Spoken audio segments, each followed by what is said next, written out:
কি এটা তোমার গিটার? হ্যাঁ। বাজাচ্ছ তুমি? সুন্দর তো, এত সুন্দর বাজাতে পারো?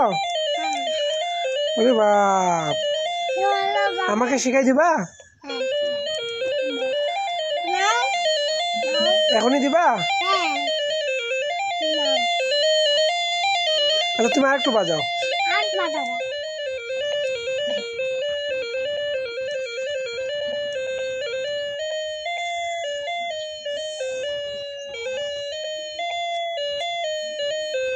কে দিছে এটা? বাবা। আমি দিছি? কে দিছে ঠিক করে বলো। বাবা। আমি দিইনি তো মা। কে কিনে দিছে এটা? মাসি।